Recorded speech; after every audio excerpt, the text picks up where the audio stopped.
നമസ്കാരം. ക്ലോസ് എൻകൗണ്ടറിലേക്ക് സ്വാഗതം. ഇന്ത്യൻ ഫുട്ബോളിൻ്റെ അഭിമാനമായ മലയാളി താരം ശ്രീ CK വിനീതാണ് ഈ ആഴ്ചയിലെ അതിഥി. സ്വാഗതം. താങ്കളുടെ കരിയറിലെ ഏറ്റവും ഗംഭീരമായ കാലഘട്ടത്തിലൂടെയാണ് കടന്നു പോകുന്നത്. അത് ഐ ലീഗിലായാലും ഇന്ത്യൻ സൂപ്പർ ലീഗിലായാലും ഫെഡറേഷൻ കപ്പിലായാലും. അങ്ങനെ ഏറ്റവും മികച്ച സന്തോഷകരമായ ഒരു സമയത്താണ് താങ്കൾക്ക് AG's ഓഫീസിൽ ജോലി നഷ്ടമാകുന്നത്. താങ്കളെ ബാധിച്ചിട്ടുണ്ടോ അത്? മനസ്സിനെ കുറച്ചൊക്കെ ബാധിച്ചിട്ടുണ്ടെന്ന് പറയാൻ കാരണം ഞാനിപ്പോൾ ജോലിക്ക് ജോയിൻ ചെയ്തത് എൻ്റെ കരിയറിന് ശേഷം എൻ്റെ ലൈഫ് സെറ്റിൽ ചെയ്യാൻ വേണ്ടിയിട്ടാണ്, അല്ലെങ്കിൽ ഫുട്ബോൾ കഴിഞ്ഞിട്ടുള്ള ലൈഫിനെ കുറിച്ച് ആലോചിച്ചിട്ടാണ് ജോലിക്ക് ജോയിൻ ചെയ്തത്. പിന്നെ ഭാവിയെക്കുറിച്ച് ജോലി ജോയിൻ ചെയ്തു, ഭാവിയെക്കുറിച്ച് ഒരു ആശങ്കകളും ഇല്ലാതെ ഫുട്ബോൾ കളിക്കാൻ വേണ്ടിയിട്ടാണ് ഞാൻ ജോബ് എടുത്തത് തന്നെ. അപ്പോൾ അത് വിട്ടപ്പോൾ ഇനിയിപ്പോൾ ഫുട്ബോൾ കരിയറിന് ശേഷം എന്താണ് എന്നുള്ളത് എൻ്റെ മുന്നിൽ ചോദ്യം തന്നെയാണ്. അപ്പോൾ ആ ഒരു പ്രശ്നമുണ്ട്. പക്ഷേ അതെനിക്ക് എന്താ പറയുക, ഗ്രൗണ്ടിലേക്ക് കൊണ്ടുപോകാൻ പറ്റില്ല. ഗ്രൗണ്ടിൽ പുറത്ത് നടക്കുന്നത് ഗ്രൗണ്ടിൻ്റെ പുറത്ത് വെക്കുക, കളി എങ്ങനെ ഉഷാറാക്കാം എന്നുള്ളത് മാത്രമേ ഇപ്പോൾ ആലോചിക്കാൻ പറ്റൂ. കാരണം എല്ലാ മാച്ചസും ഇമ്പോർട്ടൻ്റ് ആണ്. ഇനിയിപ്പം ഫെഡറേഷൻ കപ്പ് കഴിഞ്ഞു, ഇനിയിപ്പോൾ 31-ന് AFC കപ്പ് വരുന്നുണ്ട്, അതും ജയിച്ചേ പറ്റൂ എന്നുള്ള മാച്ചാണ്. അതിനുശേഷം ഇന്ത്യയുടെ മാച്ചസ് വരുന്നുണ്ട്, അതും നമുക്ക് ജയിച്ചേ പറ്റൂ എന്നുള്ള മാച്ചുകളാണ്. അപ്പോൾ പുറത്തുള്ള കാര്യങ്ങളും ഇതും കൂട്ടിക്കൊടുക്കാൻ പറ്റില്ല. അല്ല, പക്ഷേ ഇപ്പോൾ താങ്കളെപ്പോലെ ഒരാൾക്ക് ഈ ഒരു ജോലി നഷ്ടം ഒരു പ്രശ്നമാണോ? ഇപ്പോൾ മുഖ്യമന്ത്രി ഇടപെട്ട് പ്രധാനമന്ത്രിക്ക് കത്തയച്ചിട്ടുണ്ട്. കേന്ദ്ര കായിക മന്ത്രി വിജയ് ഗോയൽ ഈ വിഷയം ഞാൻ സജീവമായി ശ്രദ്ധിക്കുകയാണ് എന്ന് പറയുന്നുണ്ട്. ഒരു ജോലി കിട്ടുക എന്നത്, ഇപ്പോൾ AG's ഓഫീസിലെ ജോലി ഇനിയിപ്പോൾ തിരിച്ച് കിട്ടിയില്ലെങ്കിലും ഒരു ജോലി കിട്ടുക എന്ന് പറയുന്നത് താങ്കളെ സംബന്ധിച്ച് അത്ര പ്രയാസമുള്ള കാര്യമാണോ? ജോലി കിട്ടുക എന്നുള്ളത് ചിലപ്പോൾ പ്രയാസം ഉണ്ടാവില്ല, പക്ഷേ ജോലി വേണം എന്നുള്ളതാണ്. ഫുട്ബോൾ കരിയറിന് ശേഷം നമുക്ക് എന്താണ് വരുമാനം എന്നുള്ളത് ഒരാളും അറിയില്ല. ഇപ്പോൾ തന്നെ നിങ്ങൾ പഴയ പ്ലേയേഴ്സിനെ എടുത്ത് നോക്കിയാൽ പല ആൾക്കാരുണ്ട് ഇതേമാതിരി ഫുട്ബോൾ കളിച്ചതിന് ശേഷം ജോലി കിട്ടാൻ പറ്റാത്ത, അല്ലെങ്കിൽ ജീവിതം മുന്നോട്ട് കൊണ്ടുപോകാൻ പറ്റാത്ത ആൾക്കാർ. ഇപ്പോൾ ഏറ്റവും ഉദാഹരണമായിട്ട് ഇപ്പോൾ ഏറ്റവും ലേറ്റസ്റ്റ് ആയിട്ടുള്ള നമ്മൾ NP പ്രദീപ് എന്ന് പറഞ്ഞ ചേട്ടൻ, പ്രദീപേട്ടൻ കളിക്കുന്ന സമയത്ത് ഇന്ത്യക്ക് വേണ്ടി പറന്ന് കളിച്ച ആളാണ്. പക്ഷെ കളി കഴിഞ്ഞിട്ട് നോക്കുമ്പോൾ ഇപ്പം അങ്ങേരെ എവിടെയില്ല, ജോലിയില്ല. ജീവിക്കാൻ എങ്ങനെയാണ്? സെവൻസ് കളിച്ചിട്ടാണ്. സെവൻസ് 3 മാസം അല്ലെങ്കിൽ 4 മാസമേ സെവൻസ് ഉള്ളൂ. അതിനുശേഷം അങ്ങേരെ എങ്ങനെയാണ് ജീവിക്കുന്നതെന്ന് ഒരാളും അറിയുന്നില്ല. അങ്ങേരെ കളിക്കുന്ന സമയത്ത് അങ്ങേരെ എല്ലാവരും പൊക്കിക്കൊണ്ട് വെച്ചതാണ്. അതിനുശേഷം അദ്ദേഹം ഇവിടെ ആർക്കും അറിയില്ല. അല്ല, എന്തുകൊണ്ടാണ് ഫുട്ബോൾ താരങ്ങൾക്ക് അങ്ങനെ ഒരു ദുരിത ജീവിതം? ഇപ്പോൾ താങ്കളൊരു ഇന്ത്യൻ ഇൻ്റർനാഷണലാണ്, ഇന്ത്യൻ ടീമിൽ കളിച്ച, പോട്ടെ IPLലെങ്കിലും കളിച്ച ഒരു ക്രിക്കറ്റ് താരത്തെ ഏതെങ്കിലും ഒരു ഓഫീസ് ജോലിയിൽ നിന്ന് ഒഴിവാക്കുമെന്ന് താങ്കൾ കരുതുന്നുണ്ടോ? ഇല്ല, അത് ക്രിക്കറ്റും ഫുട്ബോളും നമുക്ക് ഒരിക്കലും കമ്പയർ ചെയ്യാൻ പറ്റില്ല. പ്രത്യേകിച്ച് ഇന്ത്യയിൽ. ഇപ്പം പുറത്തൊക്കെ ഇംഗ്ലണ്ടിലൊക്കെ ആണെങ്കിൽ നമുക്ക് കമ്പയർ ചെയ്യാം. ഇന്ത്യയിലെ ക്രിക്കറ്റും ഫുട്ബോളും നമുക്ക് ഒരിക്കലും കമ്പയർ ചെയ്യാൻ പറ്റില്ല. ക്രിക്കറ്റ് വേറെ ഏതോ ലെവലാണ്. ആ ലെവലിൽ ഒരിക്കലും നമ്മൾ ഫുട്ബോൾ എത്തിയിട്ടില്ല. ക്രിക്കറ്റുകാർക്ക് കിട്ടുന്ന വരുമാനമൊന്നും നമുക്ക് ഒരിക്കലും കിട്ടുന്നില്ല. ഫുട്ബോളേഴ്സിന് കിട്ടുന്ന വരുമാനം ചിലപ്പോൾ ഇപ്പം കരിയർ കഴിഞ്ഞാൽ ഒരു 4-5 കൊല്ലം അത് വെച്ചിട്ട് അവർക്ക് മര്യാദയ്ക്ക് ജീവിക്കാൻ പറ്റും. അതിനുശേഷം ഞങ്ങളുടെ ജീവിതം എപ്പോഴും ബുദ്ധിമുട്ട് തന്നെയാണ്. ഇപ്പം പഴയ പ്ലേയേഴ്സിനെ എടുത്ത് നോക്കിയാലും അറിയാം. ഇപ്പം ഇന്ത്യയിലെ ഏറ്റവും വലിയ പ്ലെയർ ആയ വിജയേട്ടൻ തന്നെ ഇപ്പം ജീവിക്കുന്നത് ഗവൺമെൻറ് ജോബിലാണ്. പണ്ടത്തെ പ്ലേയേഴ്സിനൊക്കെ എടുത്തു നോക്കിക്കോ, എല്ലാവരും ജോലിക്ക് ജോയിൻ ചെയ്തിട്ടാണ് ജീവിക്കുന്നത്. ആരും പണ്ടുണ്ടാക്കിയ പൈസ വെച്ചിട്ടൊന്നുമല്ല ജീവിക്കുന്നത്. ഇപ്പോൾ നമുക്ക് തന്നെ അറിയാം, പഴയകാല താരങ്ങൾ പലരും ഇപ്പോഴും പോലീസ് അല്ലെങ്കിൽ പൊതുമേഖലാ സ്ഥാപനങ്ങൾ നൽകുന്ന വരുമാനം കൊണ്ട് ജീവിക്കുന്നവരാണ്. അവരെ സംബന്ധിച്ച് ജോലിയുണ്ട്. പക്ഷേ ഇപ്പോഴത്തെ ഫുട്ബോൾ മാറിയിട്ടുണ്ടല്ലോ. ഇപ്പോൾ ഇന്ത്യൻ സൂപ്പർ ലീഗ് എന്ന് പറയുന്നത് നടത്തുന്നത് റിലയൻസ് ഗ്രൂപ്പാണ്. കളിക്കാർക്ക് വലിയ താരമൂല്യമുണ്ട്. താങ്കളടക്കമുള്ള താരങ്ങൾക്ക് വലിയ മൂല്യവുമുണ്ട്. പഴയ IM വിജയൻ്റെയോ ജോബോൾ ഒഞ്ചേരിയുടെയോ കാലമല്ലല്ലോ ഇത്. അപ്പോൾ ഇനിയുള്ള കാലത്ത് ഒരു സർക്കാർ ജോലി തന്നെ വേണം എന്ന് കരുതുന്നത് എന്തുകൊണ്ടാണ്? ഇനിയുള്ള കാലത്തേക്ക് എന്നല്ല, ഞാൻ പറഞ്ഞല്ലോ, അത് മാറ്റങ്ങൾ ഉണ്ടാവാം. ഇപ്പോൾ എന്തായാലും ഒരു 10-15 കൊല്ലത്തേക്ക് ഒരു മാറ്റവും ഉണ്ടാവും എന്ന് എനിക്ക് തോന്നുന്നില്ല. നിങ്ങൾക്ക് ഇപ്പം നിങ്ങൾ പറഞ്ഞു ISL വന്നു, മാറ്റങ്ങൾ വന്നു. കഴിഞ്ഞ കൊല്ലം നിങ്ങളൊക്കെ, അല്ലെങ്കിൽ കഴിഞ്ഞതിന് മുന്നത്തെ കൊല്ലം നിങ്ങളൊക്കെ ആഘോഷിച്ച ഒരു പ്ലെയർ ഉണ്ട് കേരളത്തിൽ, സുശാന്ത് മാത്യു എന്ന് പറഞ്ഞിട്ട്. ഒരു ഗോൾ അടിച്ചിട്ട് ഫൈനൽ ക്വാളിഫൈ ചെയ്യാൻ കാരണക്കാരനായ അദ്ദേഹം ഇപ്പോൾ എന്താണെന്ന് നിങ്ങൾക്ക് ആർക്കെങ്കിലും അറിയോ? നിങ്ങൾ എത്ര ആൾ അന്വേഷിച്ചിട്ടുണ്ട് അവരെവിടെയാണ് ഇപ്പോൾ എന്ന്? ഇപ്പോൾ ഗൂഗിൾ FCക്ക് ചെറിയ പൈസക്ക് കളിക്കുവാണ്. അപ്പോൾ നാളെ ആ കളി കഴിഞ്ഞാൽ പിന്നെ അദ്ദേഹം എന്ത് ചെയ്യും? നമ്മൾ കളിക്കുന്നിടത്തോളം മാത്രമേ നിങ്ങളെല്ലാവരും ഞങ്ങളെ നോക്കൂ. അതിനുശേഷം ഞങ്ങളെ ഒരാളും തിരിഞ്ഞു നോക്കില്ല. ഇപ്പോൾ ഇന്ന് ഞാൻ കളിക്കുന്നു, ഇന്ന് ഞാൻ നല്ലോണം കളിക്കുന്നു, ഇന്ന് ISLൽ 5 ഗോൾ അടിച്ചു, I ലീഗിൽ 7 ഗോൾ അടിച്ചു, ഫെഡറേഷൻ കപ്പിൽ 2 ഗോൾ അടിച്ചു, അതുകൊണ്ട് ഞാൻ നിങ്ങളുടെ മുമ്പിൽ വന്നിരിക്കുന്നു. ഈ ഗോളൊന്നും ഞാൻ അടിച്ചിട്ടില്ല നിങ്ങൾ ആരും ചോദിക്കില്ല. പക്ഷേ IM വിജയൻ തന്നെയാണ് ചോദിച്ചത്, CK വിനീതിന് എന്തിനാണ് ജോലി എന്ന്. ഞാൻ പറഞ്ഞല്ലോ, കളിക്കുന്നിടത്തോളം എനിക്ക് ജോലിയുടെ ആവശ്യമില്ല. കളി കഴിഞ്ഞിട്ടാണ് എനിക്ക് ജോലി വേണ്ടത്. കളി കഴിഞ്ഞിട്ട് ജോലി എന്ന് പറഞ്ഞാൽ എത്ര ആൾക്കാരെ നിങ്ങൾ കളി കഴിഞ്ഞിട്ട് ജോലി കൊടുത്ത എത്ര ആൾക്കാരുണ്ട്? പ്രതിവേട്ടൻ്റെ കാര്യം ഞാൻ ഇപ്പം 3ാമത്തെ പ്രാവശ്യമാണ് പറയുന്നത്. പ്രതിവേട്ടൻ കളി കഴിഞ്ഞു, ഇപ്പം പ്രതിവേട്ടന് ജോലിയില്ല. എന്നെക്കാട്ടും ഇന്ത്യ കളിച്ചതാണ്. അല്ലെങ്കിൽ ഒരു സമയത്ത് ഇന്ത്യയിൽ ഏറ്റവും നല്ല പ്ലെയർ ആയിരുന്നു. എവിടെ ഇപ്പം അദ്ദേഹം? ആര് നോക്കുന്നു, ആര് ശ്രദ്ധിക്കുന്നു അദ്ദേഹത്തെ പറ്റി? വിജയേട്ടൻ്റെ കാര്യം തന്നെ. വിജയേട്ടൻ ജോബ് റിസൈൻ ചെയ്തിട്ട് പോയി കളിച്ചതാണ്. തിരിച്ചു വരുമ്പോൾ വിജയേട്ടൻ എവിടെ ആയിരുന്നു? വിജയേട്ടന് പിന്നെയും ജോലി എടുക്കേണ്ടി വന്നില്ലേ? വിജയേട്ടൻ കളിച്ചിട്ട് ഉണ്ടാക്കിയ പൈസ അല്ലെങ്കിൽ അതിനെ കൊണ്ട് വിജയേട്ടൻ്റെ ജീവിതം മുന്നോട്ടേക്ക് പോവില്ലല്ലോ. ഫെഡറേഷൻ കപ്പിൻ്റെ സെമി ഫൈനലിൻ്റെ അന്ന് രാവിലെ ആയിരുന്നു താങ്കൾ ജോലി സംബന്ധിക്കുന്ന ആ വിവരം പറഞ്ഞത്. വല്ലാതെ ബാധിച്ചോ താങ്കളുടെ കളിയെ? ഇല്ല, ഞാൻ ഫെഡറേഷൻ കപ്പ് സെമി ഫൈനലിൻ്റെ സമയത്തൊന്നും എനിക്ക് ഇത് അത്ര വലിയ എഫക്റ്റ് ആയിട്ടില്ല എന്ന് പറഞ്ഞാൽ ഞാൻ മാക്സിമം ശ്രമിച്ചു എന്നുള്ളതാണ്. ഇൻ്റർവ്യൂസ് കാര്യങ്ങൾ ആൾക്കാർ പറയുന്നു എന്നല്ലാതെ ഞാനിന്ന് മാക്സിമം എന്നെ എഫക്റ്റ് ആവാതെ നോക്കി. രണ്ടാമത്തെ കാര്യം എന്താണെന്ന് വെച്ചാൽ എനിക്ക് ഫൈനലിൽ അന്നാണ് പല കോളും വരുന്നത് ഇൻ്റർവ്യൂവിന് ചോദിച്ചിട്ട്. അപ്പോൾ ഞാൻ പറഞ്ഞ മറുപടി എനിക്ക് സംസാരിക്കാൻ ഇപ്പം പറ്റില്ല, എനിക്ക് ഏറ്റവും ഇമ്പോർട്ടൻ്റ് ആയിട്ടുള്ള മാച്ച് നടക്കുവാണ്, എനിക്ക് ജോലി പോയാലും എനിക്ക് കളിച്ചേ പറ്റൂ, അപ്പോൾ എനിക്ക് വേറെ ഒന്നിലും ശ്രദ്ധിക്കാൻ പറ്റില്ല, എനിക്ക് കളിയാണ് ഏറ്റവും ഇമ്പോർട്ടൻ്റ്, അപ്പോൾ അത് കഴിഞ്ഞിട്ട് ഞാൻ സംസാരിക്കാം എന്നുള്ളതാണ് ഞാൻ അവരോട് പറഞ്ഞത്. എന്നെ അത്ര എഫക്റ്റ് ആയിട്ടില്ല എന്ന് ചോദിച്ചാൽ എഫക്റ്റ് ആയിട്ടുണ്ട്, പക്ഷേ അത് കാണിക്കാതിരിക്കാൻ ഞാൻ മാക്സിമം ശ്രമിച്ചിട്ടുണ്ട്. ബാംഗ്ലൂർ FC-യെ ഫെഡറേഷൻ കപ്പ് നേടാൻ സഹായിച്ചത് താങ്കളുടെ ബൂട്ടുകളാണ്. 2 എണ്ണം പറഞ്ഞിട്ടുള്ള ഗോളുകൾ മോഹൻ ബഗാനെ തോൽപ്പിക്കുന്നു. ഇത് ശരിക്കും ഒരു മറുപടി കൂടിയാണ്. മറുപടി എന്നൊന്നും എനിക്ക് പറയാൻ പറ്റില്ല, അതൊക്കെ നിങ്ങളുടെ ഭാഷയാണ്. ഞാൻ പറയുക എന്താണെന്ന് വെച്ചാൽ, ഞാൻ പറഞ്ഞല്ലോ ഞാൻ മെൻ്റലി കുറച്ച് ഡിസ്ട്രാക്റ്റഡ് ആയിരുന്നു. ഒരു റിലാക്സേഷനായി എനിക്ക് ആ ഗോളുകൾ എന്നുള്ളതാണ്. കളിയുടെ ഉള്ളിലായാലും അല്ലെങ്കിൽ കളിക്ക് പുറത്താണെങ്കിലും ഞാൻ കുറച്ച് ഡിസ്റ്റർബ്ഡ് ആയിരുന്നു. ഒന്ന്, കളിയുടെ പുറത്തുള്ള പ്രശ്നങ്ങൾ അറിയാം. കളി തന്നെ എൻ്റെ ഒരു ഷില്ലോങ് ലജോങ് എവേ മാച്ച് കഴിഞ്ഞതിന് ശേഷം എനിക്കൊരു ചെറിയ ഇഞ്ചുറി ഒക്കെ ആയിട്ട് ഞാൻ കളി ഡൗൺ ആയിട്ട് വരുന്ന സമയമായിരുന്നു. അപ്പോൾ ഈ ഗോളുകൾ ഏറ്റവും ഇമ്പോർട്ടൻ്റ് ആയിട്ടായിരുന്നു. ഇപ്പോൾ എനിക്ക് മസ്റ്റ് നീഡഡ് ഗോൾ എന്ന് വേണമെങ്കിൽ പറയാം. അത് എന്നെ ഒന്ന് കുറച്ച് റിലാക്സ് ചെയ്യാൻ സഹായിച്ചു എന്നുള്ളതേ ഉള്ളൂ. മറുപടിയാണ് എന്നുള്ളതൊക്കെ ആർക്ക് എങ്ങനെ വേണമെങ്കിലും എടുക്കാം. പക്ഷേ എന്നെ സംബന്ധിച്ചിടത്തോളം ഞാനൊന്ന് മെൻ്റലി റിലാക്സ്ഡ് ആയി, ഒന്ന് ഫിസിക്കലി റിലാക്സ്ഡ് ആയി എന്നുള്ളത് മാത്രമേ ഉള്ളൂ.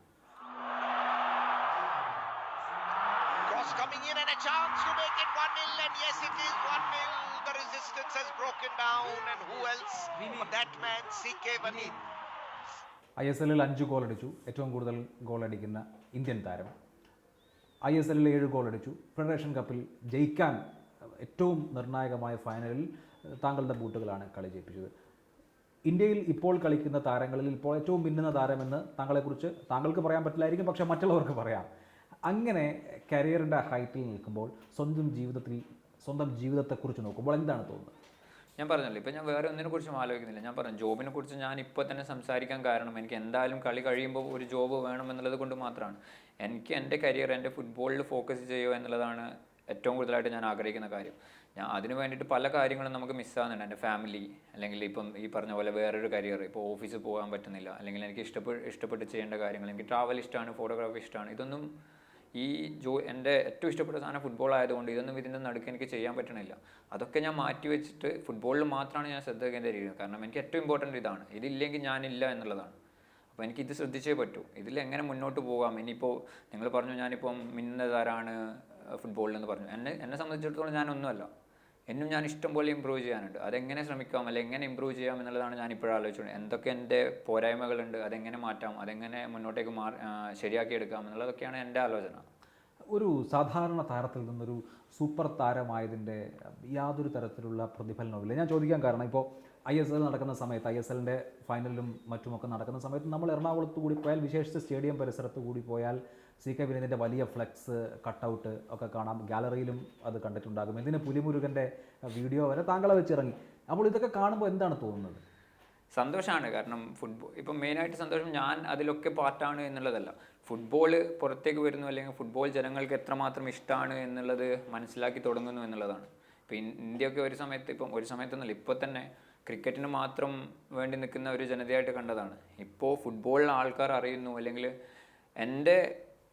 ഞാൻ മനസ്സിലാക്കിയെടുത്തോളം ഇന്ത്യൻ ആൾക്കാർ ഫുട്ബോളിനെയാണ് ഏറ്റവും കൂടുതൽ സ്നേഹിക്കുന്നത്. പക്ഷേ അവർക്ക് അതിന് വേണ്ടുന്ന ഓപ്പർച്യൂണിറ്റീസ്, അല്ലെങ്കിൽ അവർക്ക് പറ്റിയ കളികൾ കാണാനോ, അല്ലെങ്കിൽ ഇന്ത്യൻ നാഷണൽ ടീം അതിന് പറ്റിയ കളികളോ കാര്യങ്ങളോ ക്ലബ്ബുകൾ അതിന് പറ്റിയതോ കളിക്കുന്നില്ല എന്നുള്ളതാണ്. ഒരു കളിക്കാരൻ എന്നുള്ള നിലയിൽ നാട്ടിൽ നിന്ന് ലഭിക്കുന്ന പിന്തുണയെ താങ്കൾ എങ്ങനെയാണ് കാണുന്നത്? ഇപ്പോൾ ISL കൊച്ചിയിൽ നടക്കുമ്പോൾ ഫൈനലിൽ താങ്കൾക്ക് തിളങ്ങാനായില്ലെങ്കിലും മുൻ കളികളിൽ താങ്കൾ ഗോളടിക്കുന്ന അവസ്ഥയുണ്ടായിരുന്നു. കാണികൾ ഇങ്ങനെ ആർത്തിരമ്പുകയാണ്. എന്താണ് താങ്കൾക്കിപ്പോൾ തോന്നുന്നത്? എന്താണ് പറയുക, ഇപ്പം നമ്മളിപ്പം എന്തൊക്കെ പറഞ്ഞാലും ഫുട്ബോൾ എന്ന് പറയുന്നത് എൻ്റർടൈൻമെൻ്റ് ആണ്. എൻ്റർടൈൻമെൻറ്റ് എന്ന് പറഞ്ഞാൽ ഇത്രയും കാണികളെ എൻ്റർടൈൻ ചെയ്യാൻ പറ്റുക എന്ന് പറയുന്നത് ചെറിയൊരു കാര്യമില്ലല്ലോ. അപ്പം നമ്മളിപ്പം നമുക്ക് ഏറ്റവും സന്തോഷം തരുന്നത് കളിക്കുമ്പോഴാണ് ഏറ്റവും സന്തോഷം തരുന്നത്. അത് വേറെ ആളെ കൂടെ സന്തോഷിപ്പിക്കാൻ പറ്റുമോ, അല്ലെങ്കിൽ വേറെ ആളെ നമ്മളെ പിന്നിൽ നിന്ന് നമ്മൾ സപ്പോർട്ട് ചെയ്യുക എന്ന് പറയുന്നത് എന്താ പറയുക, നമുക്കൊരു ഉണർവാണ്. അല്ലെങ്കിൽ അവരെ സന്തോഷിപ്പിക്കാൻ പറ്റുന്നു, നമ്മൾക്ക് അവരെ സന്തോഷിപ്പിക്കാൻ പറ്റുമോ എന്നൊക്കെ പറയുന്നത് ഭയങ്കര സന്തോഷം ഉണ്ടാക്കുന്ന കാര്യമാണ്. ഇപ്പോൾ കേരളത്തിൽ തന്നെ ഏറ്റവും കൂടുതൽ ISL ആണെങ്കിൽ ഏറ്റവും കൂടുതൽ ഫാൻസ് വരുന്നത് കേരളത്തിലാണ്. അപ്പോൾ അവരൊക്കെ ഒരു ടീമിൻ്റെ പുറകെ നിൽക്കുക, അതിന് ആ ഒരു എന്താ പറയുക, പല പ്ലേയേഴ്സിനും ആഗ്രഹമുള്ള കാര്യമായിരിക്കും കേരള ടീമിൽ വന്ന് കളിക്കുക എന്ന് പറയുന്നത്. അപ്പോൾ അതിൽ ഈ ഇത്രയും ആൾക്കാരെ ഫാൻസിൻ്റെ ടീമിന് വേണ്ടി കളിക്കുക, അവരൊക്കെ ഞങ്ങളെ പേര് വിളിച്ച് പറയുക, അതൊക്കെ ഒരു പ്രത്യേകം ഇപ്പം ഒരു പ്ലെയറായിട്ട് നിങ്ങൾ ഗ്രൗണ്ടിൽ ഇറങ്ങുമ്പോൾ അറിയാം ഓരോ പ്ലെയറിൻ്റെയും എന്താ പറയുക ഗൂസ് ബംസ് ഇങ്ങനെ എഴുന്നേറ്റ് നിൽക്കുന്നുണ്ടാവും ഓരോ രോമങ്ങളും ഈ ഗ്രൗണ്ട് നമ്മളെ കേരള ബ്ലാസ്റ്റേഴ്സിന് വേണ്ടി കളിക്കാൻ ഗ്രൗണ്ടിലേക്ക് ഇറങ്ങുമ്പോൾ. Oh, he's done well. Away from Rafael. Needs to play it early. Here's Beneath again. He'll sew it up now. Can he? Yes, he can! It's absolutely incredible. And once again, the whole stadium here is shaking. It's an incredible... Kerala Blasters പൊതുവെ വിമർശിക്കപ്പെട്ടത് ഒരു നല്ല ടീമായിരുന്നില്ല, team selection പരാജയപ്പെട്ടു എന്നുള്ളതുകൊണ്ടാണ്. എന്നിട്ടും final വരെ എത്തി എന്നുള്ളത് മറ്റൊരു കാര്യം. താങ്കൾക്ക് ആ ടീമിൻ്റെ ഘടനയോട് വിയോജിപ്പുണ്ടോ? ഇല്ല, എനിക്ക് അങ്ങനെ ടീമിൻ്റെ പ്രശ്നങ്ങളോ കാര്യങ്ങളോ ഒന്നുമില്ല. ഞാൻ ഇപ്പോൾ ഫാൻസ് ഇപ്പം പുറത്തുനിന്ന് ഇപ്പോൾ ആൾക്കാർ എന്ത് പറഞ്ഞാലും, ഇപ്പം ടീമിന് മോശമായി പറഞ്ഞാലും ഞങ്ങളത് ശ്രദ്ധിക്കേണ്ട കാര്യമില്ല. കാരണം ഞങ്ങൾക്കറിയാം ഉള്ളിൽ എന്തൊക്കെ നടക്കുന്നു, അല്ലെങ്കിൽ നമ്മുടെ ടീമിന് പ്രശ്നമുണ്ടോ, അത് നോക്കാൻ കോച്ച് ആൾക്കാർ എല്ലാവരും ഉണ്ട്. അവർ അത് ശ്രദ്ധിക്കുന്നുണ്ട്, കളി ശ്രദ്ധിക്കുന്നുണ്ട്. കളി മോശമാണെങ്കിൽ അവർ പറയുന്നുണ്ട്.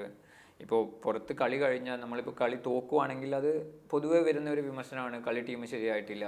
അല്ല, കേരളം എന്ന് പറയുന്നത്, കേരള ടീം എന്ന് പറയുന്നത് അത്രയും ഫാൻസ് ഉള്ള ടീമാണ്. കേരള ബ്ലാസ്റ്റേഴ്സ് ആണ് ISL ഏറ്റവും കൂടുതൽ ഫാൻസ് ഉള്ള ടീം. സ്വാഭാവികമായും ഏറ്റവും അധികം ആൾ വരുന്നതും കൊച്ചിയിലാണ്. അങ്ങനെ അപ്പോൾ കാണികളോട് കുറെ കൂടി നീതി പുലർത്താൻ സ്വാഭാവികമായും ടീമിനും അതിന് മാനേജ്മെൻറ്റിനും ഉത്തരവാദിത്വം ഉണ്ടല്ലോ. അതുണ്ട് എന്നുള്ളത് ശരിയാണ്. അത് ഇപ്പം എന്താ പറയുക, നമ്മളെ കേരളത്തിൽ തന്നെയാണ് ഏറ്റവും കൂടുതൽ ഫാൻസ് വരുന്നത്. അപ്പോൾ ടീം അതിനനുസരിച്ച് ഇപ്പോൾ കഴിഞ്ഞ കൊല്ലം 4 മലയാളികളുണ്ടായ ടീമിൽ. അതിന് മുന്നത്തെ കൊല്ലം ഞാനും റാഫിക്കയും മാത്രമേ ഉണ്ടായിരുന്നുള്ളൂ. എൻ്റെ അഭിപ്രായത്തിൽ കുറച്ചും കൂടി മലയാളീസിനെ പറ്റുവാണെങ്കിൽ ടീമിലെടുക്കണം, മലയാളികളെ പറ്റുവാണെങ്കിൽ, ഇവിടെ പ്ലേയേഴ്സ് ഉണ്ട്, അവരെ പറ്റുവാണെങ്കിൽ ടീമിലെടുക്കണം എന്നുള്ളത് എൻ്റെ പേഴ്സണൽ ഒപ്പീനിയനാണ്. താങ്കളുടെ എനിക്ക് ഏറ്റവും ഓർമ്മയുള്ള കളി മുഹൂർത്തങ്ങൾ ISL ചെന്നൈയിനെതിരെയും ഒപ്പം ഗോവയ്ക്കെതിരെയും അവസാനത്തെ മിനിറ്റുകളിൽ അടിച്ച, ഒന്ന് 87, പിന്നെ എനിക്ക് തോന്നുന്നു 89, പിന്നെ ഒന്ന് ഇഞ്ചുറി ടൈമിൽ, ഈ ഗോളുകളാണ്. അപ്പോൾ കളിയുടെ ജയവും ആ ഗോളുകളും തമ്മിൽ അങ്ങേയറ്റം ബന്ധപ്പെട്ട് കിടക്കുകയും ചെയ്യുന്നുണ്ട്. താങ്കളുടെ ഫേവറേറ്റ് ആയിട്ടുള്ള ഗോൾ ഏതാണ്? ISL എൻ്റെ ഫേവറേറ്റ് ആയിട്ടുള്ള ഗോള് ഞാൻ പറയാൻ നോർത്ത് ഈസ്റ്റിനെതിരെയാണ്, അല്ലെങ്കിൽ നോർത്ത് ഈസ്റ്റിനെതിരെയാണ്. കാരണം അത് ആ ഗോള് കൊണ്ടാണ് നമ്മൾ ഫൈനലിലേക്ക് ക്വാളിഫൈ ചെയ്തത്, അല്ല സെമിയിലേക്ക് ക്വാളിഫൈ ചെയ്തത്. അപ്പോൾ അത് ഏറ്റവും ഇമ്പോർട്ടൻ്റ് ആയിട്ടുള്ള ഒരു ഗോളായിട്ട് വന്നു. പിന്നെ അതും എന്താണ് പറയുക, ഒരു 60-70 മിനിറ്റിലോ മറ്റോ ആണ് ആ ഗോൾ വന്നത്. ബാക്കി ഇപ്പോൾ ഗോവക്കെതിരെയും ഓൾമോസ്റ്റ് ഇപ്പോൾ പറയുകയാണെങ്കിൽ എല്ലാ ഗോളും ഇമ്പോർട്ടൻ്റ് ആയിരുന്നു. കാരണം കളി ജയിപ്പിക്കുന്നത് ആ ഗോളുകളായിരുന്നു. In by Yosu. Engbart's header. Did that strike Luciano's arm? Referee wags a finger right in front of goal. And Cameron has got the winner. It's CK Beneath. And the whole stadium is rocking here. പക്ഷെ എനിക്ക് ഏറ്റവും important ആയി തോന്നിയത് സെമിയിലേക്ക് qualify ചെയ്യാൻ north ഈസ്റ്റിനെതിരെ അടിച്ച ഗോളായിട്ടാണ് എനിക്ക് important ആയിട്ട് തോന്നിയത് കുറച്ചുകൂടെ. വിവാ കേരളയ്ക്ക് വേണ്ടി കളിക്കുമ്പോൾ കണ്ണൂരിൽ വെച്ചിട്ട് താങ്കളെ 10-ാം മിനിറ്റിൽ സബ്സ്റ്റിറ്റ്യൂട്ട് ചെയ്തത് വളരെ വലിയ വേദന ഉണ്ടാക്കി, പിന്നെ കരഞ്ഞുപോയി എന്ന് ഞാൻ കേട്ടിട്ടുണ്ട്, വായിച്ചിട്ടുണ്ട്. അങ്ങനെയുള്ള അനുഭവങ്ങൾ പിന്നീട് ഉണ്ടായിട്ടുണ്ടോ? ഇല്ല, പിന്നീടുണ്ടായിട്ടില്ല. അന്ന് ഞാൻ പെട്ടെന്ന് സങ്കടം വരും, പെട്ടെന്ന് ദേഷ്യം വരുന്ന കൂട്ടത്തിലാണ് ഞാൻ. അന്ന് എനിക്ക് ശരിക്കും സങ്കടമായി. കാരണം എൻ്റെ നാടാണ്, എൻ്റെ ആദ്യത്തെ മാച്ചാണ്. ഞാൻ എന്ത് തെറ്റ് ചെയ്താണ്, എന്താണ് എൻ്റെ മോശം എന്നുള്ളത് എനിക്കറിയില്ല. ഇപ്പം ഞാൻ സംസാരിച്ച ആൾക്കാരൊക്കെ പറഞ്ഞത് നീ മോശമൊന്നും ചെയ്തില്ല എന്നുള്ള രീതിയിലാണ്. പിന്നെ എന്തുകൊണ്ട് എന്നെ 10 മിനിറ്റ് സബ്സ്റ്റിറ്റ്യൂട്ട് ചെയ്തു എന്നുള്ളത് എനിക്കറിയില്ല. ആ ഒരു സങ്കടം എനിക്കിപ്പോഴും ഉണ്ട്. പക്ഷേ it's A part of the game. ഇപ്പം നമ്മളെ കളിയുടെ ഭാഗമാണത്. നമ്മളിപ്പം അതിനെക്കുറിച്ച് വിഷമിച്ചിട്ടോ സങ്കടപ്പെട്ടിട്ടോ കാര്യമില്ല. നമ്മളിപ്പം മൂവ് ചെയ്തുകൊണ്ട് നിൽക്കും. ഇപ്പം ഞാനിപ്പം അതൊക്കെ മറന്നു, ഞാനിപ്പം വേറെ ബാംഗ്ലൂർ FC കളിക്കുന്നു, ഒരുവിധം എല്ലാ മാച്ചും കളിക്കുന്നു, അല്ലെങ്കിൽ ഗോൾ അടിക്കുന്നു. ആ ഒരു ഇപ്പം അതാലോചിച്ചിട്ട് എനിക്ക് സങ്കടപ്പെടേണ്ട സമയം ഇപ്പോൾ ഇല്ല. അല്ലെങ്കിൽ അത് പണ്ട് അങ്ങനെ നടന്നല്ലോ, ഇതൊക്കെ പാർട്ട് ഓഫ് ദ ഗെയിമാണ്. നമ്മൾ അങ്ങനെ നടന്നുകൊണ്ടിരിക്കും, നമ്മൾ കഷ്ടപ്പെട്ടാലല്ലേ എത്തൂ. അതൊക്കെ ഒരു സ്റ്റെപ്പ് ആയിട്ട് മാത്രമേ ഞാൻ കണ്ടിട്ടുള്ളൂ. താങ്കളുടെ ആദ്യത്തെ വർഷങ്ങളിൽ ചിരാഗിനും പ്രയാഗിനും ഒക്കെ വേണ്ടി കളിക്കുന്ന ആ ടൈം ഒരു സ്ട്രഗിൾ ചെയ്ത ഘട്ടം കൂടി ആയിരിക്കുമല്ലോ. അപ്പോൾ ഒരു ഘട്ടത്തിൽ അച്ഛന് അസുഖമായി കിടന്ന ഘട്ടത്തിൽ ഫുട്ബോൾ ഉപേക്ഷിക്കാൻ തീരുമാനിച്ചു. താങ്കൾ ആശുപത്രി വരാന്തയിൽ ആ ഒരു തീരുമാനമെടുത്തിരുന്നു. പിന്നീട് അച്ഛനടക്കമുള്ളവർ പ്രോത്സാഹിപ്പിച്ചു എന്ന് കേട്ടിട്ടുണ്ട്. വളരെ സീരിയസ് ആയിട്ട് തന്നെ കളി അവസാനിപ്പിക്കാമെന്ന് അന്ന് തീരുമാനിച്ചിരുന്നു. പറഞ്ഞല്ലോ, ഇമോഷണലായിട്ട് വല്ലാതെ അറ്റാച്ച് ആയിട്ടുള്ള ആൾക്കാരാണ് അച്ഛൻ, അമ്മ, ഇവരൊക്കെ. അപ്പോൾ അവർക്കിപ്പം ചെറിയൊരു പ്രശ്നം വന്നാലും എനിക്ക് ഭയങ്കര ബുദ്ധിമുട്ടാണ്. അതിപ്പോൾ അവരെന്നെ ഫോണിൽ വിളിച്ച് പറയൽ കുറവാണ്. ഇപ്പം ഞാൻ പുറത്താണെങ്കിൽ എന്നെ വിളിച്ച് പറയൽ കുറവാണ്, ചെറിയ കാര്യങ്ങളൊക്കെ ആണെങ്കിൽ. ഇതിപ്പോൾ അച്ഛൻ ഹോസ്പിറ്റലായിരുന്നു, ഒരു ചെറിയ സർജറി ഒക്കെ കഴിഞ്ഞ് അച്ഛൻ ഹോസ്പിറ്റലായിരുന്നു. അപ്പോൾ മാമനാണ് എന്നെ വിളിച്ച് പറയുന്നത്. ഞാൻ കൽക്കത്തയിലായിരുന്നു. അടുത്ത ഫ്ലൈറ്റിന് ഞാൻ കൽക്കത്തയിൽ നിന്ന് കോഴിക്കോട് മിംസിൽ തലശ്ശേരി ഇന്ത്യയിലായിരുന്നു അച്ഛൻ. അപ്പോൾ ഞാൻ അവിടത്തേക്ക് വന്നു. അവിടെ വന്നു ഞാനും അച്ഛനും അമ്മയും ഏട്ടനും ഒക്കെ ഉണ്ട് അവിടെ. അപ്പോൾ രാത്രിയായി, ഞങ്ങൾ ഉറങ്ങാൻ കിടന്നപ്പോൾ എല്ലാവരും കിടന്നുറങ്ങി. അച്ഛൻ വേദന കൊണ്ടിട്ട് ഇങ്ങനെ ഉറങ്ങാൻ പറ്റാതെ ഇങ്ങനെ നിൽക്കുക. അപ്പോൾ അത് കണ്ടപ്പോൾ എനിക്ക് തോന്നി, ഇപ്പം ഞാൻ അച്ഛൻ്റെ കൂടെ അമ്മയുടെ കൂടെ നിന്നിട്ടില്ല. സത്യം പറഞ്ഞാൽ 5ാം ക്ലാസ് കഴിഞ്ഞതിന് ശേഷം ഞാൻ ബോർഡിങ് സ്കൂളും ഇങ്ങനെ കളിയും കാര്യങ്ങളൊക്കെ ആയിട്ട് പുറത്താണ്. അപ്പോൾ ഞാൻ ഒരിക്കലും അവരുടെ കൂടെ നിന്നിട്ടില്ല. അപ്പോൾ അച്ഛനെ ഈ വേദനയും കാര്യങ്ങളൊക്കെ കണ്ടപ്പോൾ ഞാൻ എണീച്ച് പുറത്തേക്ക് വന്ന് സ്റ്റെപ്പിൽ ഇങ്ങനെ ഇരുന്നു. അപ്പോൾ അമ്മ ഇങ്ങനെ വന്നിട്ട് എന്താ ഇവിടെ ഇരിക്കുന്നത്, ഉറങ്ങുന്നില്ലെന്ന് ചോദിച്ചപ്പോൾ എനിക്ക് കരച്ചിൽ വന്നു. ഞാൻ കരഞ്ഞു കാര്യം പറഞ്ഞു, ഞാൻ തിരിച്ചു പോകുന്നില്ല. ആ ഒരു ഇമോഷണലെടുത്ത തീരുമാനമാണ്, ഞാൻ പോകണില്ല. ഞാൻ അപ്പോൾ തന്നെ രാത്രി 12-1 മണിയോ മറ്റോ ആയി. കൽക്കത്തയിൽ നവാബ്ദ, നമ്മളെ പ്രയാഗ് യുണൈറ്റഡിൻ്റെ ആളായിരുന്നു, അങ്ങനെ വിളിച്ച് പറഞ്ഞു ഇനി ഞാൻ വരുന്നില്ല, ഞാൻ കളി നിർത്തുവാണ്, ഞാൻ അച്ഛനും അമ്മേൻ്റെയും കൂടെ ഇവിടെ നിൽക്കുവാണെന്ന് പറഞ്ഞു. അങ്ങനെ പറഞ്ഞു, നീ 2 ദിവസം അവിടെ നിൽക്ക്, നീ പെട്ടെന്ന് തിരക്ക് പിടിച്ചൊരു തീരുമാനങ്ങൾ എടുക്കണ്ട, 2 ദിവസം അവിടെ നിൽക്ക്, നമുക്ക് പിന്നെ നീ 2 ദിവസം അച്ഛൻ്റെ കൂടെ നിന്നിട്ടൊക്കെ മെല്ലെ ഇങ്ങോട്ട് പോകാം, എന്നിട്ട് നമുക്ക് ആലോചിച്ച് തീരുമാനം എടുക്കാമെന്ന് പറഞ്ഞു. ഞാൻ അച്ഛനോട് ഇതൊന്നും പറഞ്ഞിട്ടില്ല. അതിനുശേഷം 2ാമത്തെ ദിവസം 3ാമത്തെ ദിവസം മറ്റോ ആണ് ഇന്ത്യൻ ക്യാമ്പിൽ സെലക്ഷനായി എന്ന് പറഞ്ഞിട്ട് ന്യൂസ് വരുന്നത്. അപ്പോഴാണ് അമ്മ പറയുന്നത് അവനിനി പോകുന്നില്ല എന്ന് പറയുന്നതാണ് എന്ന് അച്ഛനോട് പറഞ്ഞു. എന്നെ തെറി പറഞ്ഞില്ല എന്നേ ഉള്ളൂ. അന്ന് തന്നെ ഞാൻ അവിടെ നിന്ന് ഓടിച്ചു. അടുത്ത ഫ്ലൈറ്റിന് എന്നെ കൽക്കത്തയിലേക്ക് കയറ്റി വിട്ടു. നീ ഇവിടെ നിൽക്കണ്ടെന്ന് പറഞ്ഞിട്ട് എന്നെ കൽക്കത്തയിലേക്ക് കയറ്റി വിട്ടു. പിന്നെ ആ തീരുമാനം അങ്ങനെ വെള്ളത്തിലായി. അല്ല, അങ്ങനെ കളി അവസാനിപ്പിക്കാൻ കഴിയുമായിരുന്നോ? കളിയാണ് ഇപ്പോൾ ഞാൻ എല്ലാവരോടും പറയും കളിയാണ് എനിക്ക് ഏറ്റവും വലുതെന്ന് പറയും. പക്ഷേ എനിക്കതിൽ എത്രയോ വലുതാണ് എൻ്റെ അച്ഛനും അമ്മയും. അവർക്കൊരു ചെറിയ പ്രശ്നമുണ്ട് എന്ന് പറഞ്ഞാൽ എനിക്ക് ബുദ്ധിമുട്ടാണ്. പിന്നെ ഇപ്പം എന്തൊക്കെ ആയാലും കളി എനിക്ക് എന്താ പറയുക, ഏറ്റവും ഇമ്പോർട്ടൻ്റ് ആയിട്ടുള്ള സാധനമാണ്. പക്ഷേ അതിലും കാട്ടും കുറച്ചും കൂടി ഇമ്പോർട്ടൻ്റ് ആണ് എനിക്ക് അച്ഛനും അമ്മയും. അവരെ വിട്ടിട്ട് ഇപ്പം കളി എനിക്ക് തീരുമാനം എടുക്കാൻ ബുദ്ധിമുട്ടാണ് ആ കാര്യത്തിൽ. ഞാനിപ്പോൾ വേറെ എന്ത് ചോദിച്ചാലും ചിലപ്പോൾ കളി വിടില്ലായിരിക്കും. പക്ഷെ അവർക്കൊരു പ്രശ്നമുണ്ട് അല്ലെങ്കിൽ അവർക്കൊരു ബുദ്ധിമുട്ടാണെന്ന് പറഞ്ഞാൽ എനിക്ക് ബുദ്ധിമുട്ടാണ് കളിക്കാൻ. പക്ഷേ ഇപ്പോൾ ആലോചിച്ചിട്ടുണ്ടോ അന്ന് കളി അവസാനിപ്പിച്ചിരുന്നുവെങ്കിൽ എന്ത് അബദ്ധമായി പോയേനെയാണ്? ആലോചിച്ചിട്ടില്ല എന്ന് പറഞ്ഞാൽ ആലോചിച്ച സങ്കടം മാത്രമേ ഉണ്ട്. എനിക്ക് ഈ അച്ഛൻ്റെ ആ പ്രശ്നങ്ങളോ അല്ലെങ്കിൽ അമ്മക്കുണ്ടായ അസുഖങ്ങളൊന്നും ആലോചിക്കാൻ താല്പര്യമില്ലാത്ത കൂട്ടത്തിലാണ് ഞാൻ. കാരണം അതൊക്കെ വിഷമം ഉണ്ടാക്കുന്ന കാര്യങ്ങൾ മാത്രമാണ്. അപ്പോൾ അതിനെക്കുറിച്ച് ഞാൻ മാക്സിമം ആലോചിക്കലില്ല. അല്ലെങ്കിൽ ഓർമ്മ വരുമ്പോൾ ഇതേമാതിരി തന്നെ ഇൻ്റർവ്യൂവിൽ ക്വസ്റ്റ്യനുകൾ വന്നാലും ഞാൻ ഒഴിവാക്കലാണ് പതിവ്. കാരണം ഞാൻ പറഞ്ഞല്ലോ, ഞാൻ പെട്ടെന്ന് സങ്കടമാവുന്നതും അതേമാതിരി പെട്ടെന്ന് തന്നെ ദേഷ്യം വരുന്ന കൂട്ടത്തിലാണ്. പെട്ടെന്ന് സങ്കടമാവും ഇതൊക്കെ പറയുമ്പോൾ, പിന്നെ ഞാനത് മെല്ലെ ഒഴിവാക്കും. അല്ല, അന്നൊരു പക്ഷേ ISL എന്നൊരു സാധ്യത ഉണ്ടായിരുന്നില്ല, ഐ ലീഗ് ഉണ്ടായിരുന്നു. ഫുട്ബോൾ താരങ്ങൾക്ക് അത്ര ഒരു വലിയ സ്റ്റാർഡം ഉണ്ടാകുമെന്നൊരു പക്ഷേ 2011-ലോ 2012-ലോ നമുക്ക് കരുതാനും പറ്റില്ലായിരുന്നു. പക്ഷേ പിന്നെ ISL ഒക്കെ വന്നപ്പോൾ കുറെ കൂടി ആയല്ലോ. അല്ല, ഞാൻ കളി തുടങ്ങിയത് ഈ സ്റ്റാർഡം അല്ലെങ്കിൽ ISL-ഓ ഐ ലീഗോ ഒന്നും കണ്ടിട്ടല്ല. ഇന്ത്യ കളിക്കണം എന്നുള്ളത് മാത്രമായിരുന്നു ലക്ഷ്യം. അതിൻ്റെ ഭാഗങ്ങൾ മാത്രമാണ് ISL ഐ ലീഗ് എന്നൊക്കെ ഉള്ളത്. നമ്മളിപ്പോൾ ഒരു ഫുട്ബോൾ പ്ലെയർ കളി തുടങ്ങുമ്പോൾ അവൻ്റെ ലക്ഷ്യം ഇന്ത്യ കളിക്കുക എന്നുള്ളത് മാത്രമേ ഉള്ളൂ. അപ്പോൾ അന്ന് ഞാൻ ആ തീരുമാനത്തിൽ ഉറച്ചു നിന്നിട്ടുണ്ടായിരുന്നെങ്കിൽ ഇന്ന് ഞാൻ ഇന്ത്യ കളിക്കില്ല എന്നുള്ളത് മാത്രമേ ഉള്ളൂ. അല്ലാതെ ഇന്ന് ഞാൻ ISL കളിക്കില്ലായിരുന്നു, ആളെന്നെ അറിയില്ലായിരുന്നു എന്നുള്ളതല്ല. ഇന്ത്യ കളിക്കില്ലായിരുന്നു എന്നുള്ളത് മാത്രമേ ഉള്ളൂ. ഏറ്റവും ഇമ്പോർട്ടൻ്റ് ആയിട്ടുള്ളത് ഒരു ഫുട്ബോൾ പ്ലെയറിനെ സംബന്ധിച്ചിടത്തോളം നാഷണൽ ടീമിന് കളിക്കുക എന്നുള്ളതാണ്. അന്ന് ഞാൻ ആ തീരുമാനത്തിൽ ഉറച്ചു നിന്നിരുന്നു. അച്ഛൻ പറയുന്നത് കേൾക്കാതെ, നീ പോകണമെന്ന് പറയുന്നത് കേൾക്കാതെ, വേണ്ട ഞാൻ അച്ഛൻ്റെ കൂടെ നിൽക്കുവാണെന്ന് പറഞ്ഞിട്ടുണ്ടായിരുന്നെങ്കിൽ ഞാൻ ഇന്ന് ഇന്ത്യ കളിക്കില്ലായിരുന്നു എന്നുള്ളത് മാത്രമേ ഉള്ളൂ. അല്ല, അച്ഛനും അമ്മയ്ക്കും ഒക്കെ ഇപ്പോൾ സന്തോഷമല്ലേ? ആ സന്തോഷമായിരിക്കും, സന്തോഷമാവണമല്ലോ. ഈ പഠിത്തം ഞാൻ +2 കഴിഞ്ഞപ്പോൾ ശരിക്കും പറഞ്ഞാൽ ഞാൻ ഒഴിവാക്കിയതെന്ന് പറഞ്ഞാൽ പഠിച്ചു, ഡിഗ്രി എടുത്തു എന്നുള്ളതൊക്കെ ശരിയാണ്. അതൊക്കെ അച്ഛൻ്റെ നിർബന്ധം കൊണ്ട് മാത്രമാണ്. ഞാൻ +2 തന്നെ ആദ്യത്തെ പ്രാവശ്യം ഞാൻ എഴുതിയപ്പോൾ +2 ഞാൻ തോറ്റതാണ്. അപ്പോൾ അച്ഛൻ ടീച്ചറായിരുന്നു. അപ്പോൾ അച്ഛന് ഭയങ്കര വിഷമം ഉണ്ടാക്കിയിട്ടുണ്ടാവും. എന്നോട് പറഞ്ഞിട്ടില്ല എങ്കിൽ കൂടി അച്ഛൻ്റെ ഫ്രണ്ട്സ് ആൾക്കാരൊക്കെ അത് വിഷമം ഉണ്ടാക്കിയിട്ടുണ്ടാവും. പക്ഷെ ഇപ്പോൾ ഇന്ത്യ കളിച്ചു, ഇപ്പോൾ ISL കളിച്ചു, ഇപ്പോൾ ഇങ്ങനെയൊക്കെ നിൽക്കുമ്പോൾ ഞാൻ വിചാരിക്കുന്നത് അച്ഛൻ്റെ കൂട്ടുകാരല്ലെങ്കിൽ ആരെയൊക്കെ മുമ്പിൽ അച്ഛൻ നാണം കെട്ടിട്ടുണ്ടോ അവരൊക്കെ മുമ്പിൽ അച്ഛനെ നെഞ്ഞുയർത്തി പറയാമെന്നുള്ളതാണ് ഇപ്പം എൻ്റെ ഒരു. കളിക്കാൻ ചെറുപ്രായത്തിൽ തടസ്സങ്ങളുണ്ടായിരുന്നോ വീട്ടിൽ നിന്ന്? ഇല്ലില്ല, ഞാൻ 6 തൊട്ട് ബോർഡിങ്ങിലായിരുന്നല്ലോ. അപ്പോൾ അവിടെ നവോദയയിലായിരുന്നു. അപ്പോൾ അവിടെയായിരുന്നു മാക്സിമം എൻ്റെ കളികളും കാര്യങ്ങളും. അപ്പം ഈ പ്രശ്നം വരാൻ അല്ലെങ്കിൽ ഒരു ഇഷ്യൂ വരാൻ തുടങ്ങിയത് 10ാം ക്ലാസ് കഴിഞ്ഞതിന് ശേഷം സായി ക്യാമ്പ് വന്നതിനാണ്. സായി ക്യാമ്പിൽ വന്നപ്പോൾ ഞാൻ കംപ്ലീറ്റ് പുസ്തകമായിട്ട് ഉള്ള ബന്ധം ഞാൻ ഉപേക്ഷിച്ചു. ബോൾ മാത്രമായി. അപ്പോഴും ഈ പഠിക്കൂല, സ്കൂളിൽ നിന്ന് ടീച്ചേഴ്സൊക്കെ വിളിച്ചിട്ട് പറയുമ്പോഴും അച്ഛൻ എന്നെ വിളിച്ചിട്ട് പറയാൻ, എനിക്ക് കളിക്കണമെങ്കിൽ പഠിച്ച് +2 കഴിഞ്ഞാൽ ഒരു കോളേജിൽ ചേരണം, അല്ലാതെ കളി മുന്നോട്ട് പോകാൻ പറ്റില്ല, യൂണിവേഴ്സിറ്റി കളിക്കണം, യൂണിവേഴ്സിറ്റി കളിച്ച് അങ്ങനെ പോകണം എന്നുള്ളത് മാത്രമേ അച്ഛൻ പറയൂ. അപ്പോൾ അതിന് വേണ്ടിയിട്ടെങ്കിലും നീ പഠിക്കണം, പാസ്സാവണം എന്നതല്ലാതെ നീ പഠിച്ച് റാങ്ക് വാങ്ങണം, IAS എടുക്കണം, ഡോക്ടർ ആവണം എന്നുള്ളതൊന്നും എന്നോട് ഒരിക്കലും പറഞ്ഞിട്ടില്ല. എന്നോട് പറഞ്ഞത് നിനക്ക് കളിക്കണമെങ്കിൽ കോളേജ് ചേരാൻ അറ്റ്ലീസ്റ്റ് നീ പാസ്സാവുമെങ്കിലും വേണം എന്നുള്ളത് മാത്രമേ ഉള്ളൂ.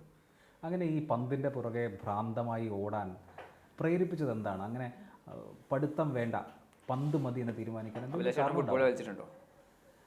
ഞാൻ ചെറുപ്പത്തിൽ അത്ര ഒന്ന് കളിച്ച് നോക്ക്, ഈ അപ്പോൾ തരത്തിലൊന്നും ഒന്ന് അല്ല, അങ്ങനെയാണെങ്കിൽ ഫുട്ബോൾ കളിക്കുന്ന എല്ലാവർക്കും തോന്നണ്ടേ? എല്ലാവർക്കും തോന്നിയതാണ്, പക്ഷേ എല്ലാവർക്കും ഓപ്പർച്യൂണിറ്റീസ് കിട്ടുന്നില്ല എന്നല്ലേ ഉള്ളൂ. എത്ര ആൾക്ക് ഈ ഓപ്പർച്യൂണിറ്റീസ് കിട്ടുന്നുണ്ട്? ഞാൻ ഇവിടെ എത്തിയ ഓപ്പർച്യൂണിറ്റീസ് എത്ര ആൾക്ക് കിട്ടുന്നുണ്ട്? ആ ഫുട്ബോൾ കളിക്കുമ്പോഴുള്ള സന്തോഷമാണ് ഇതിൻ്റെ പുറകെ പായാൻ എന്നെ പ്രേരിപ്പിക്കുന്നത്. അത് ഈ പറയുന്ന പൈസയോ അല്ലെങ്കിൽ ജോലിയോ ഒന്നുമല്ല. എന്തുകൊണ്ട് ഫുട്ബോൾ? ഇപ്പോൾ ക്രിക്കറ്റ് ആണെങ്കിൽ ഈ പറയുന്നത് പോലെ വലിയ സ്റ്റാർഡം ഉണ്ട്, പണമുണ്ട്. ഫുട്ബോളിന് പക്ഷേ അങ്ങനെയൊന്നും നമുക്ക് പ്രതീക്ഷിക്കാൻ പറ്റില്ലല്ലോ. ഇത് ഓരോക്കെ ഇഷ്ടപ്പെടുന്നതനുസരിച്ചല്ല. ഇപ്പോൾ ചെറുപ്പത്തിൽ തന്നെ ഞാൻ കളിച്ചു തുടങ്ങിയത് ഫുട്ബോളാണ്. ക്രിക്കറ്റ് കളിക്കൂല എന്നല്ല, ക്രിക്കറ്റ് കളിച്ചിട്ടുണ്ടായിരുന്നു. പക്ഷേ എനിക്ക് അപ്പോഴും അടുപ്പം ഫുട്ബോളോടായിരുന്നു. പിന്നെ ചെറുപ്പത്തിൽ ഇപ്പോൾ എൻ്റെ ക്ലാസ്മേറ്റ്സിനൊക്കെ ഡ്രിബിൾ ചെയ്യുമ്പോൾ അവരിങ്ങനെ പറയും അവൻ അങ്ങനെ ചെയ്യും ഇവനെങ്ങനെ ചെയ്യും എന്നൊക്കെ പറയുമ്പോൾ പിന്നെയും അത് ചെയ്യാനുള്ള ഒരു ആർത്തിയാണ്. അപ്പം അങ്ങനെ അത് എൻ്റെ ചോരയിൽ വന്നു, അല്ലെങ്കിൽ അത് എൻ്റെ കൂടെ അങ്ങനെ വന്നു പോയതാണ്. അതിങ്ങനെ ഞങ്ങൾ പ്രീ പ്ലാനഡ് ആയിട്ട് ചെയ്തതല്ല. ഏതെങ്കിലും താരത്തോടുള്ള അല്ലെങ്കിൽ ഏതെങ്കിലും ടീമിനോടുള്ള ആരാധന അങ്ങനെയുണ്ടോ? ആരാധിക്കുന്നുണ്ട്. ലിവർപൂളിനെ എനിക്ക് നല്ല ഇഷ്ടമാണ്, സ്റ്റീഫൻ ജെറാർഡിനെ നല്ല ഇഷ്ടമാണ്, പഴയ ബ്രസീലിയൻ റൊണാൾഡോനെ എനിക്ക് ഭയങ്കര ഇഷ്ടമാണ്, സാവി അലോൺസോനെ എനിക്ക് വലിയ ഇഷ്ടമാണ്, ടോറസിനെ ഭയങ്കര ഇഷ്ടമാണ്. അങ്ങനെ ആരാധിക്കുന്ന ആൾക്കാരുണ്ട്. പക്ഷേ ആരോടും അന്ധമായിട്ടുള്ള ആരാധനയോ അല്ലെങ്കിൽ അവർ കാരണമാണ് ഞാൻ കളിച്ചതെന്നോ അങ്ങനെയൊന്നുമില്ല. അല്ല, നാട്ടുകാരായ കളിക്കാരോ? VP സത്യനുണ്ട്, പിന്നെ 90കളിൽ IM വിജയനും ജോബോൾ അഞ്ചേരിയും പാപ്പച്ചനും ഒക്കെ ഉണ്ട്. അതിലേറ്റവും ഇമ്പോർട്ടൻ്റ് പോയിന്റാണ് വിജയേട്ടനാണ്. നമ്മൾ കാലിക്കറ്റ് സിസേഴ്സ് കപ്പിൽ ഫൈനലിൽ വിജയേട്ടനൊരു സിസർ കട്ട് ഗോൾ അടിച്ചു. അതാണ് ഞാൻ ഇപ്പോഴും എന്നെ ഫുട്ബോളർ എന്താണ് ആക്കിയത്, അല്ലെങ്കിൽ എന്തുകൊണ്ട് നീ ഫുട്ബോളറായി എന്ന് ചോദിക്കുമ്പോൾ ഞാൻ പറയുന്ന ഉത്തരം അതാണ്. ആ ഒരു ഗോള് അല്ലെങ്കിൽ ആ പിറ്റേന്ന് പത്രത്തിൽ വന്ന സിസർ കട്ട് അടിക്കുന്ന ഫോട്ടോ ബംഗ്ലാദേശ് ടീമായിരുന്നു എന്നാണ് എൻ്റെ ഓർമ്മ. ബംഗ്ലാദേശ് ടീമിൻ്റെ ഡിഫൻഡർ ഇങ്ങനെ നിൽക്കുവാണ്, വിജയേട്ടൻ തലകുത്തി നിന്ന് എയറിൽ നിൽക്കുന്ന ഒരു ഫോട്ടോ ഉണ്ടായിരുന്നു. ആ ഫോട്ടോ എൻ്റെ ബെഡ്റൂമിൽ പല കൊല്ലങ്ങളുണ്ടായിരുന്നു. പിന്നെ വീടൊക്കെ മാറുമ്പോഴാണ് അത് എടുത്ത് മാറ്റി. തീരെ ചെറിയ കുട്ടിയായിരിക്കില്ല, ആ സമയത്ത് ഞാൻ ആ ഒരു ഇപ്പോഴും ആൾക്കാർ എന്നെ ചീത്ത പറയും, സിസർ കട്ട് ആവശ്യത്തിനും വേണ്ടാത്തതിനും ഒക്കെ സിസർ കട്ട് അടിക്കുന്നു എന്ന് പറഞ്ഞിട്ട് എന്നെ ചീത്ത പറയും. ഞാൻ കുറേ ട്രെയിൻ ചെയ്തിട്ടുണ്ട് ഈ സിസർ കട്ട്. വിജയേട്ടൻ ഇന്ത്യയിൽ ഏറ്റവും ഇഷ്ടപ്പെട്ട പ്ലെയർ വിജയേട്ടനാണ്. കേരളത്തിലെ ഫുട്ബോളിൻ്റെ അവസ്ഥയെക്കുറിച്ച് എന്താണ് തോന്നുന്നത്? ഒരു ISL ടീം കൂടി വരാനുള്ള സാധ്യതയുണ്ട് എന്ന് കേൾക്കുന്നു തിരുവനന്തപുരം കേന്ദ്രമായി. പഴയ പല ടൂർണമെൻറ്റുകളും ഇപ്പോഴില്ല എന്ന അവസ്ഥയുണ്ട്. പല കളിക്കാർക്കും സെവൻസ് കളിക്കേണ്ടി വരുന്ന അവസ്ഥയുണ്ട്. എങ്ങനെയാണ് കേരളത്തിലെ ഒരു ഫുട്ബോൾ രംഗത്തെ കാണുന്നത്? കേരളത്തിൽ ഇഷ്ടംപോലെ ടാലൻറ്റഡ് ആയിട്ടുള്ള പ്ലേയേഴ്സ് ഉണ്ട്. നമുക്ക് അവർക്കൊന്നും ഒരു ഓപ്പർച്യൂണിറ്റീസ് കൊടുക്കാൻ പറ്റുന്നില്ല എന്നുള്ളതാണ്.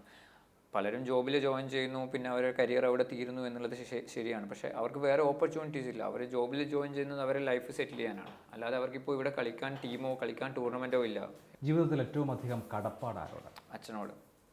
അത് കഴിഞ്ഞാൽ അങ്ങനെ പ്രത്യേകിച്ച് ആരുമില്ല. പല ആൾക്കാരും ഉണ്ട് അങ്ങനെ എടുത്തു പറയാന്ന് പറഞ്ഞാൽ. ഈ കളിയുടെ രംഗത്ത് അങ്ങനെ ഒരു ഗോഡ് ഫാദറോ അല്ലെങ്കിൽ കടപ്പാട് തോന്നേണ്ട വ്യക്തിയോ ഉണ്ടോ? അങ്ങനെ എൻ്റെ പഴയ കോച്ചുമാരൊക്കെ ഉണ്ട്. കോച്ചുമാരൊക്കെ ഏറ്റവും ഇമ്പോർട്ടൻ്റ് ആയിട്ടുള്ള ആൾക്കാരാണ്. എല്ലാ കോച്ചുമാരും ഇതുവരെ വന്ന എല്ലാ കോച്ചുമാരും ഇമ്പോർട്ടൻ്റ് ആയിട്ടുള്ള ആൾക്കാരാണ്. ആദ്യത്തെ കോച്ച് വേലായുധൻ സാറ്, അവിടുത്തെ PT സാറായിട്ടുണ്ടായ ജോസൻ സാറ്, ജെസ്സി ജോസ് എന്ന് പറഞ്ഞിട്ടുള്ള 2 ആൾക്കാർ. പിന്നെ കോളേജിലേക്ക് വരുമ്പോൾ ഭരതൻ കോച്ച്, അജയൻ സാറ്, ഇവരൊക്കെ ഇമ്പോർട്ടൻ്റ് ആയിട്ടുള്ള ആൾക്കാർ. ഇവരൊക്കെ ഓരോ സ്റ്റെപ്പ് ബൈ സ്റ്റെപ്പ് എന്നെ മേലോട്ടേക്ക് വരാൻ സഹായിച്ച ആൾക്കാരാണ്. ഓരോ സ്റ്റെപ്പിലും ഓരോ ആൾക്കാർ ഉണ്ടായിരുന്നു എന്നുള്ളതാണ്.